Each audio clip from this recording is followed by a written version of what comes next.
Hello बच्चों, मेरा नाम है डॉक्टर वैशाली का। इस चैनल का नाम है tricks bye chemistry Guru. So बच्चों, ऑन योर रिक्वेस्ट आज क्लास 10th का video carbon and compounds, one short video and including the chemical reactions as per your request. So when we talk about this chapter carbons compounds, we say that the carbon element which has atomic number 6 and thus the configuration is 2,4. So the problem of this carbon is अगर ये stability gain करने के लिए octet लेना चाहता है या duplet लेना चाहता है तो एक पॉसिबिलिटी है व्हेन इट लूजेस 4 इलेक्ट्रॉन्स, दूसरी पॉसिबिलिटी है when it gain 4 electron to attain 2,8 configuration, क्योंकि ये दोनों कॉन्फ़िगरेशन नोबल गैस कॉन्फ़िगरेशन होते हैं जो स्टेबल होते हैं. सो प्रॉब्लम ये आती है कि if this carbon loses 4 electron तो उसको बहुत ज़्यादा एनर्जी चाहिए इलेक्ट्रॉन निकालने के लिए. Very high energy is required which is not so plausible. ठीक है, अगर इसे 4 इलेक्ट्रॉन गेन करने हैं तो प्रॉब्लम क्या आती है? तो प्रॉब्लम ये आती है कि जो 6 प्रोटॉन्स इसमें प्रेजेंट हैं वो 6 प्रोटॉन अब टोटल 8 इलेक्ट्रॉन्स को होल्ड नहीं कर पाएंगे. Not easy to hold 10 electrons by 6 proton. So अब प्रॉब्लम ये आई कार्बन के साथ, ना तो वो इलेक्ट्रॉन गेन करके C+4 बना सकता है इजीली, ना ही लूज करके C+4, ना ही इलेक्ट्रॉन गेन करके C-4 बना सकता है. So this is the major problem and that makes carbon shows a versatile nature. So carbon की जो वर्सेटाइल प्रॉपर्टीज़ है अब हम वहाँ बात करेंगे. सो वर्सेटाइल प्रॉपर्टीज़ में आता है क्योंकि कार्बन ना तो इलेक्ट्रॉन लूज कर सकता है ना इलेक्ट्रॉन गेन कर सकता है, मीन्स वो ट्रांसफ़र ऑफ इलेक्ट्रॉन में इन्वॉल्व नहीं करता. तो क्या करता है? वो इलेक्ट्रॉन्स की शेयरिंग करता है. सो sharing of electron results in formation of covalent bond. जैसे ही इलेक्ट्रॉन की शेयरिंग हुई कोवलेंट बॉन्ड बनने शुरू हो जाते हैं. सो कार्बन का सबसे पहली प्रॉपर्टी आती है कि ये इलेक्ट्रॉन्स को शेयर करता है और कोवलेंट बॉन्ड बनाता है. दूसरी वर्सेटाइल नेचर में अगर हम बात करें तो कार्बन कैटेनेशन शो करता है. एंड कैटेनेशन इज, हम अगर कैटेनेशन की बात करें तो हम सिंपल वर्ड्स में कहेंगे it is self linking property of carbon. This is self linking property of carbon. Catenation is self linking property of carbon. ठीक है. तीसरी चीज आती है हमारी टेट्रावेलेंसी.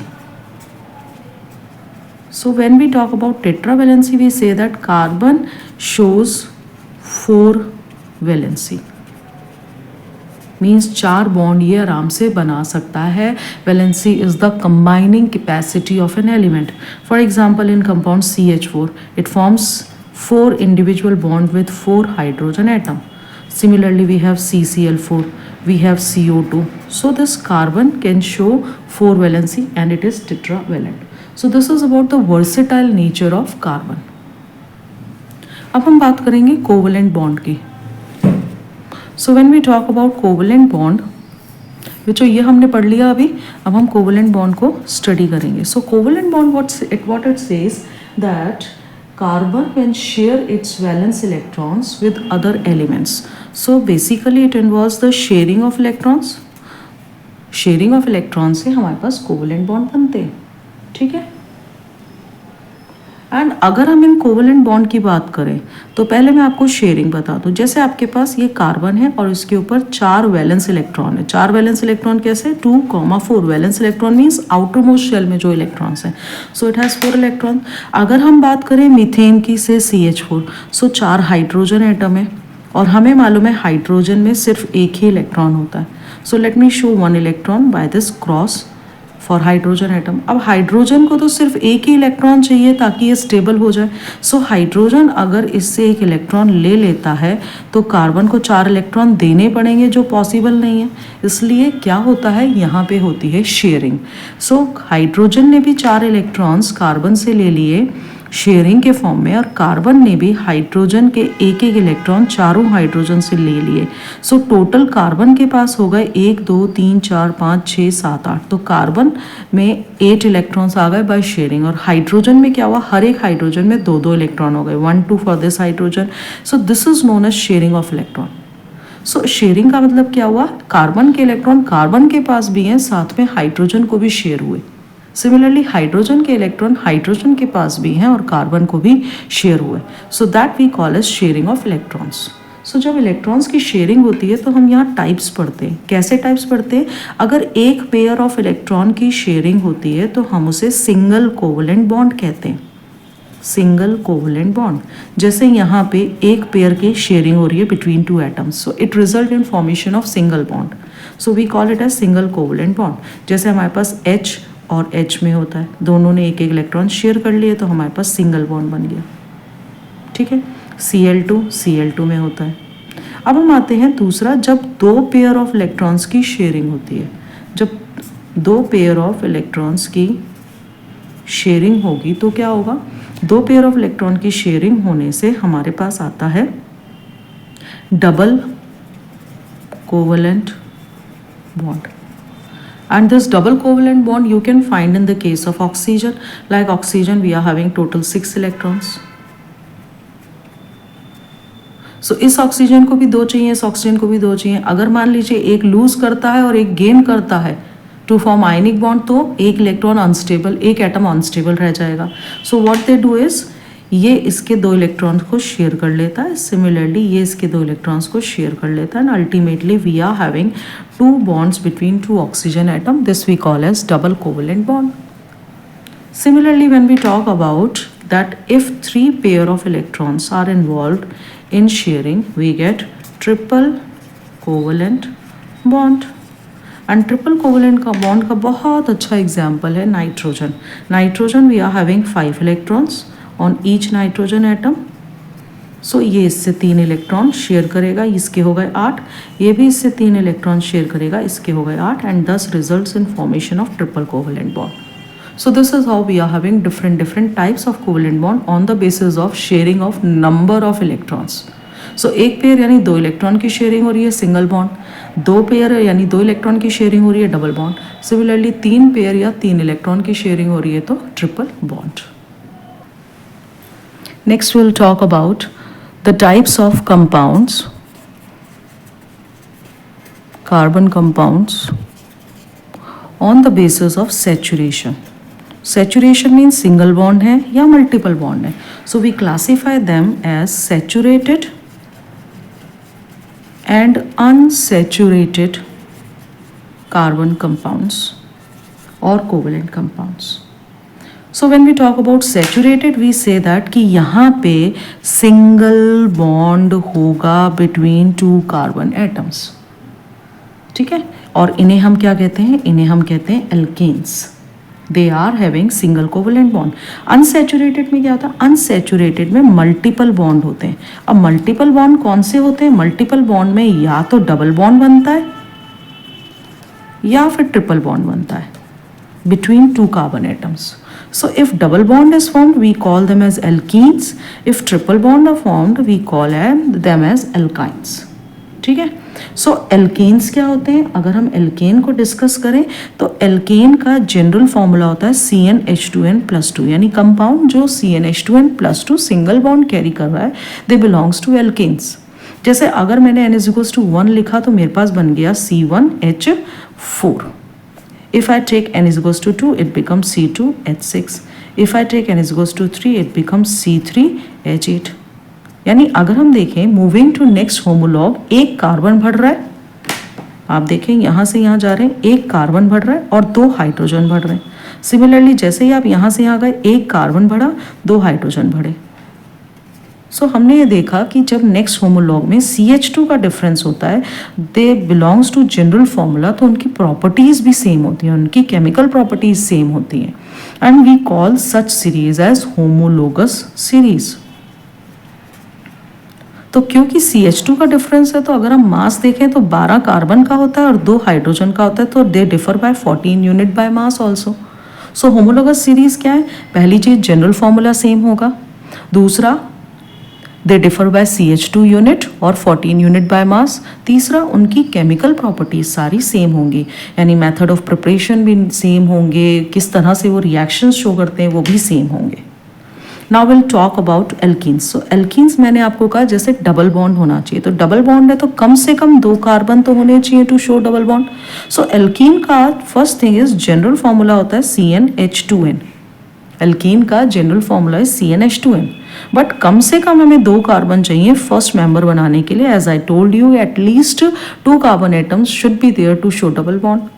सो फर्स्ट कार्बन में अगर आपने 2 लिखा फर्स्ट मेंबर के लिए तो इट बिकम C2H4। नेक्स्ट आपने जैसे n=3 लिया, ये बन गया C3H6। फिर n=4 लिया तो ये बन गया C4H8। तो फिर से आप यहाँ देखेंगे again that they differ on moving from next carbon, they differ by 1 carbon and 2 hydrogen.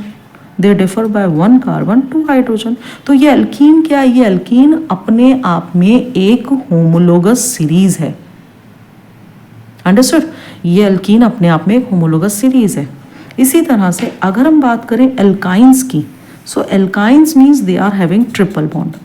General formula CnH2n-2, यानी हम देखें एक एक 2 हाइड्रोजन कम होते जा रहे हैं। यहाँ 2 हाइड्रोजन कम हुए, यहाँ और 2 हाइड्रोजन कम हो गए। सो एल्केन से एल्कीन गए, 2 हाइड्रोजन कम हुए, एल्कीन से एल्काइन गए, 2 हाइड्रोजन कम हुए। But again we require at least 2 carbon atoms to show triple bond between carbon. So हमारा जो फर्स्ट मेंबर होगा वो n=2 से स्टार्ट होगा। सो n=2 अगर आप इस फॉर्मूले में लिखेंगे तो हमारे पास बन जाएगा C2H2, जिसे हम कहते हैं इथाइन। अभी बताती हूँ कैसे नाम होंगे। अगर आपने n=3 ले लिया तो ये हो गया C3H4। Means again they differ by 1 carbon and 2 hydrogen. तो नेक्स्ट मेंबर क्या होगा? n=4 लेंगे। ये आप मुझे कमेंट सेक्शन में अपना नाम लिख के साथ में बताएं। आगे चलते हैं नेक्स्ट टॉपिक पे कि किस तरह से हम इनका नाम दें। ठीक है, सो जब भी हम इनका नाम देंगे या नॉमेनक्लेचर करेंगे तो आपको कुछ चीज़ें पता होनी चाहिए। पहली चीज़ कि कितने कार्बन एटम्स हैं। So number of carbon atoms के लिए हमारे पास आता है कि if we have 1 carbon, 2 carbon, 3, 4, 5, 6, 7, 8 and 9 carbon, या 10 कार्बन तक ले लेते हैं तो 1 कार्बन के लिए हम वर्ड यूज़ करते हैं मीथ। अगर 2 कार्बन है तो हम यूज़ करेंगे ईथ, 3 कार्बन है तो यूज़ करेंगे prop. For 4 we are using bute, for 5 we will be using pent, for 6 we will be using hex, for 7 it is hept, and for 8 it is oct, and for 9 it would be non, and for 10 it is dec। ठीक है, अब use कैसे करें? दूसरी चीज़ हमारे पास आती है कि ये एल्केन है या एल्कीन है या एल्काइन है। तो अगर एल्केन है तो हम लास्ट 3 वर्ड्स उसमें ऐड कर देंगे। जैसे हमारे पास मीथ है और वो एल्केन है तो हम उसे मीथेन लिख देंगे। आपके पास ईथ है तो आप उसे इथेन लिखेंगे। अगर if it belongs to alkane, if it belongs to alkene तो नाम हो जाएगा ethene, if it belongs to alkyne नाम हो जाएगा इथाइन। अब क्वेश्चन ये आता हमें कैसे पता चले एल्केन है, एल्कीन है, एल्काइन है? तो बच्चों याद करो, अभी मैंने बताया था कि एल्केन का मतलब आपके पास ये वाला फॉर्मूला होना चाहिए। एल्कीन मीन्स जो कंपाउंड आपको दिया उसमें ये फॉर्मूला होना चाहिए, और एल्काइन मीन्स ये फॉर्मूला होना चाहिए। और इन केस अगर आपको स्ट्रक्चर बना के दे दिया तो यहाँ सिंगल बॉन्ड होना चाहिए, यहाँ डबल बॉन्ड होना चाहिए, और यहाँ ट्रिपल बॉन्ड होना चाहिए। कैसे बात करते हैं? तो सपोज आपके पास है 4 कार्बन, आप देख रहे हैं इसमें सिंगल बॉन्ड है, तो 4 कार्बन के लिए हमने नाम लिया ब्यूट। और क्योंकि सिंगल बॉन्ड है इस फॉर्मूले को ओबे करेगा। कैसे ओबे करेगा? हर कार्बन पे आपको मालूम है 4 बॉन्ड होंगे, हर कार्बन पे 4 बॉन्ड है। तो जहाँ बॉन्ड नहीं शो किए वहाँ आपने हाइड्रोजन लगा दिए। तो कार्बन कितने हैं? 4, हाइड्रोजन कितने हैं? 1 2 3 4 5 6 7 8 9 10, हाइड्रोजन है 10। सो C4H10 क्या इस फॉर्मूले को ओबे कर रहा है? इफ़ आई पुट 4 हेयर तो 4 2 जा 8 + 2 10 होते हैं, तो यस ये एल्केन है। दूसरी चीज़ यहाँ से भी समझ में आ रही है, सिंगल बॉन्ड है तो क्वेश्चन किसी भी फॉर्मेट में दिया आप पहचान सकते हैं। नाम क्या हुआ? 4 कार्बन के लिए हमारे पास आया but, and since it belongs to alkane so it becomes butane. इसका नाम क्या हो गया? ब्यूटेन। अगर यही चीज़ मैं आपको दे रही हूँ C4H8, तो आपको यहाँ से समझ में आ रहा है if I put 4 here it becomes 8, it means it belongs to alkene. तो नाम क्या हो जाएगा? इसका नाम हो जाएगा ब्यूटईन। सिमिलरली ब्यूटाइन का फॉर्मूला हो गया C4H6, फॉर्मूला इसको ओबे कर रहा है, 4 कार्बन है, 4 कार्बन के लिए आपने लिखा ब्यूट, एंड एल्काइन आ गया ट्रिपल बॉन्ड के लिए, so it becomes butyne. So this is how we can write the formula and their name. बच्चों अब हमारा नया टॉपिक आता है फंक्शनल ग्रुप.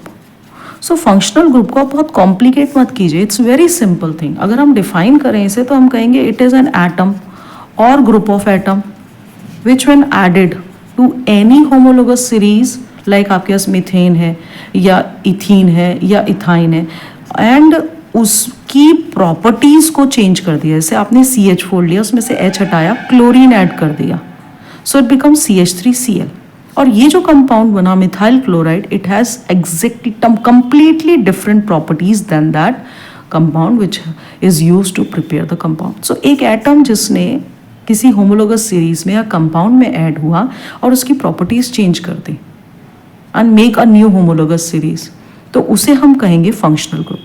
ये तो एटम हुआ. जैसे सपोज आपके पास ग्रुप ऑफ एटम है, CHO ऐड किया आपने एल्डिहाइड, तो क्या हुआ, H हटाया, CH3 बना, CHO ऐड किया, एल्डिहाइड बन गया, ethanol. What is this? This is a group of atom, again behaves as functional group, which when added to any homologous series or compound changes the properties of compound. So कौन कौन से functional group है हमारे course में? हमारे पास है सबसे पहले हेलोजन एटम. हेलोजन क्या होता है? Halogen atoms belongs to group 17 in the periodic table. Fluorine, chlorine, bromine, iodine. So अगर ये किसी ग्रुप में जुड़ते हैं तो ये उसकी अगर ये किसी ग्रुप में जुड़ते हैं तो ये उसकी प्रॉपर्टीज को चेंज कर देते हैं. We call them as halogen. Similarly oxygen containing functional group होते हैं, जैसे अल्कोहल. Alcohol is OH. तो जैसे ही आपने मीथेन में से एक H हटाया और OH ऐड किया, केमिकली ऐसा नहीं होता, we require some specific methods for the preparation, तो CH3OH आ गया, we call it as methanol. तो अल्कोहल है, हमने इसका नाम यूज़ किया ऑल. तो मीथेन है तो उसके आगे ऑल लगा दिया, मीथेनॉल बन गया. से यू हैव इथेन, C2H6 में H हटाया, OH ऐड किया, we get C2H5OH. We call it as ethanol. ऐसे ही प्रोपेनॉल, ब्यूटेनॉल. तो ये पूरी एक होमोलोगस सीरीज बन गई. नेक्स्ट फंक्शनल ग्रुप है हमारा अल्डिहाइड. अल्डिहाइड जिसे हम लिखते हैं CHO. इसका कंपाउंड कुछ इस तरह से होता है, C के साथ ऑक्सीजन डबल बॉन्डेड है. सो इसका जब हमें नाम देना है तो हम यूज़ करते हैं अल्डिहाइड का अल. जैसे आपके पास मीथेन था, CH4. ठीक है. अब जैसे ये कंपाउंड है आपके पास मीथेन, अगर मैं इसमें CHO ऐड करती हूँ H माइनस करके, तो हमारे पास कंपाउंड बनेगा CH3CHO. बट हम इसे मिथेनल नहीं कह सकते क्योंकि इसमें 2 कार्बन है. सो क्या होगा, जैसे ही आपने एक कार्बन ऐड किया, now we are having 2 carbon and now it becomes ethanal. तो मिथेनल क्या होगा, जिसमें सिर्फ एक ही कार्बन हो. क्या होगा methanal? It is HCHO. We call it as methanal. Similarly 3 carbon है तो CH3, CH2, CHO, we call it as propanal. So aldehyde का अल इसमें आ जाता है and we have this functional group accordingly. Another functional group we are having is ketones. Ketone अगर हम देखें तो इस कार्बन की 2 वैलेंसी फ्री है. तो जब कार्बन की 2 वैलेंसी फ्री है तो कम से कम दोनों तरफ एक एक कार्बन आना चाहिए. सो कार्बन कीटोन में फर्स्ट मेंबर जो होता है वो एटलीस्ट 3 कार्बन वाला होता है. मैं आपको फिर बता रही हूँ, अगर आप यहाँ हाइड्रोजन या यहाँ हाइड्रोजन लगा देंगे तो ये कीटोन नहीं रहेगा. क्या बन जाएगा? ये एल्डिहाइड हो जाएगा. सो कीटोन बनाने के लिए आपको दोनों तरफ कार्बन लगाने पड़ेंगे और दोनों तरफ जैसे ही कार्बन लगाए तो आपके पास टोटल 3 कार्बन हो गए. तो इसका जो फर्स्ट मेंबर है that must be having 3 carbon atom. और 3 कार्बन के लिए हमें मालूम है हम वर्ड यूज करते हैं प्रोपेन, और कीटोन का हम ले लेते हैं ओन, तो नाम बन गया propanone. We call it as propanone. ऐसे ही आपने एक कार्बन और बढ़ा दिया, अब 4 कार्बन होगा, 1 2 3 4, we call it as butanone. So इस तरह से हम कीटोन का नाम लिखते हैं. Another functional group we have is carboxylic acid. Last functional group carboxylic acid क्या होता है, इसमें कार्बोनिल ग्रुप भी है और हाइड्रोक्सिल ग्रुप भी है। हाइड्रोक्सिल इज अल्कोहल, इसलिए हम इसे कार्बोक्सिलिक एसिड कहते हैं। इसे हम शॉर्ट में COH भी लिखते हैं या हम इसे वैलेंसी शो करके ऐसे भी लिख सकते हैं। So when we are having this carboxylic acid, again इसमें एक कार्बन है, तो इसका फर्स्ट मेंबर क्या होगा जिसमें एक ही कार्बन हो, HCOOH, या हम इसे लिखें HCOOH ऐसे करके। तो क्योंकि एक कार्बन है तो इसका नाम आ गया मीथेन, और कार्बोक्सिलिक एसिड का हम वर्ड यूज करते हैं oic acid, so it has become methanoic acid. तो इथेनोइक एसिड का फॉर्मूला क्या होगा, इथेनोइक एसिड में 2 कार्बन आ जाएंगे, 2 कार्बन आ गए, it has become ethanoic acid. This is how it takes place. So this is about the functional group. Now we'll talk about the chemical properties of carbon. So when we talk about chemical properties, तो first आता है हमारा यहाँ पे combustion, कि carbon compounds कैसे combustion show करते हैं। So combustion basically they burn in oxygen and they give carbon dioxide and water along with heat and light. तो हमारी रिएक्शन कुछ इस तरह से होती है, जैसे सपोज आपने एक एग्जांपल ले लिया CH3CH2OH, नाम बताइए इसका क्या होगा कमेंट सेक्शन में लिख के, अभी मैंने पढ़ाया था। इसमें आपने ऑक्सीजन डाली, बर्न किया, हीट किया, कंबशन हुआ, CO2 इवॉल्व हुई, वाटर इवॉल्व हुआ in the form of vapours, because combustion reaction है, हाई टेम्परेचर रिलीज होता है, it is exothermic, so we get CO2 H2O heat and light. तो जब भी कार्बन कंपाउंड्स का कंबशन करेंगे burning in presence of oxygen, we get CO2 H2O heat and light. Another property is addition reaction. बच्चों addition reaction हमेशा multiple bond में होंगे, single bond में कभी भी नहीं होंगे, यानी ये रिएक्शन सिर्फ और सिर्फ अनसैचुरेटेड कंपाउंड्स ही शो करते हैं। अब अनसैचुरेटेड कंपाउंड सपोज आपके पास है C+C, अल्कीन ले लीजिए मान लीजिए, तो 2 कार्बन है तो इथीन हो गया।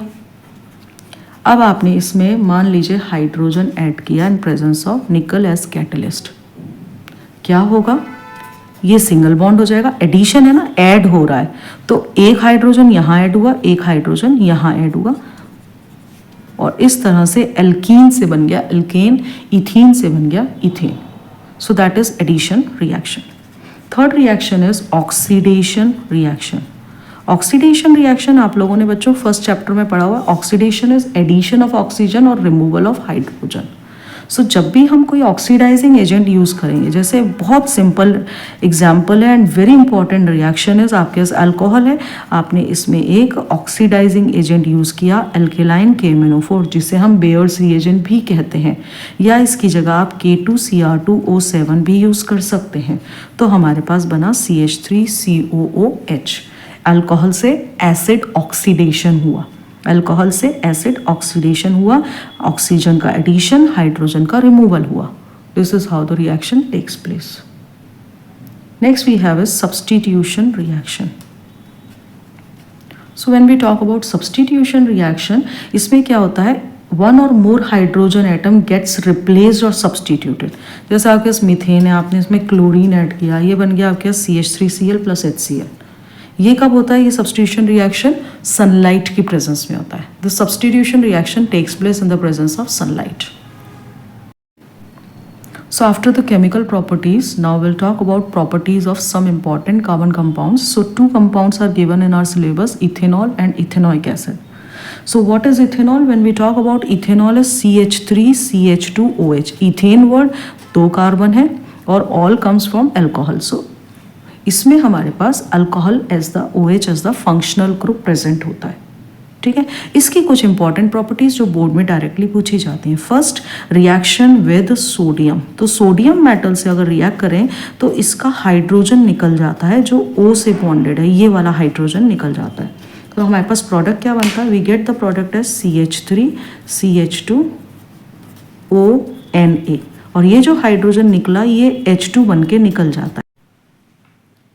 सो this is how the reaction takes place. आपने इथेनॉल लिया, सोडियम लिया, इसका हाइड्रोजन निकला और हमारे पास सोडियम इथॉक्साइड बन गया। This shows the acidic nature of alcohol, ये एसिडिक नेचर शो कर रहा है। सेकेंड हमारा क्या है, another property we have is dehydration reaction. So dehydration as the name says, D is removal, hydration is water. So removal of water takes place. So suppose you are having this CH3, CH2, OH. So in this dehydration reaction, we are removing water. So OH from this carbon atom and one of the H from another carbon atom. So dehydration takes place in the presence of concentrated H2SO4, sulfuric acid. What will happen? Since one OH and H has been eliminated from two different carbon atom, तो यहाँ तो एक H कम हो गया, CH2 हो गया, यहाँ से OH कम हुआ तो CH2. So this is a kind of elimination reaction. Dehydration is elimination of water. So water gets eliminated out using a good dehydrating agent, that is concentrated H2SO4. Now we'll talk about the second compound, that is ethanoic acid. And when we talk about ethanoic acid, we'll discuss some important properties of this compound also. So first of all, there are two carbon atoms. So formula goes CH3COOH, ethanoic acid. Now we'll talk about some chemical reactions. So first we have is esterification reaction. In esterification reaction, ester is formed. So we have CH3COH plus C2H5OH gives us CH3COO, C2H5 and elimination of water. So this takes place in the presence of again H2SO4, and this compound which is formed we call as ester. So this has very fruity smell and thus can be easily identified. This reaction is known as esterification reaction. Another chemical property we have is saponification reaction. So saponification though is in continuation of this esterification, because saponification is the formation of soap. क्या होता है, आपने जो ester लिया, that ester undergo reaction with alkaline NaOH, that is basic. क्या होगा, ये bond टूटेगा and we get CH3COONA and दूसरा कंपाउंड आया C2H5OH. सो ये हमारा सोडियम एसीटेट है. अगर ये हमारे पास प्रेजेंट है, this reaction, this alkaline hydrolysis is known as saponification.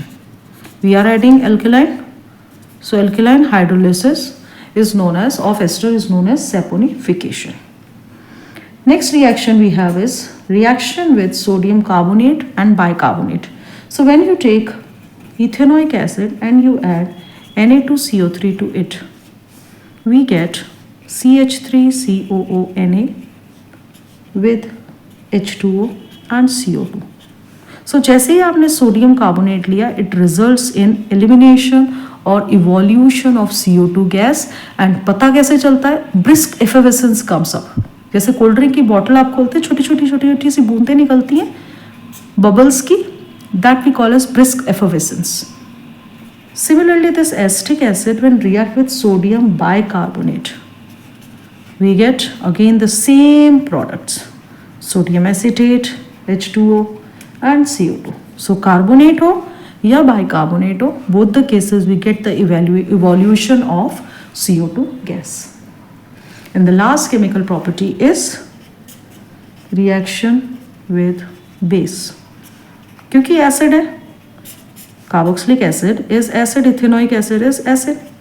इसको अगर आप बेस के साथ रिएक्ट करेंगे तो हमारे पास एक तो मिलेगा सॉल्ट और दूसरा वाटर. सॉल्ट कौन सा मिलेगा, अगर इसका H और इसका OH निकल जाता है तो we have left with CH3CONA, sodium acetate. तो ये रिएक्शन हमारी इथेनोइक एसिड की है. सो बच्चों, this is about the one shot video of carbons compounds. If you like this video, अगर आपको कहीं पे भी इसमें थोड़ा भी हेल्पफुल मिल रहा हो तो आप प्लीज़ इस वीडियो को लाइक करें, अपने फ्रेंड्स को शेयर करें एंड प्लीज़ चैनल को सब्सक्राइब करें. Thank you and wish you all the best for your exam.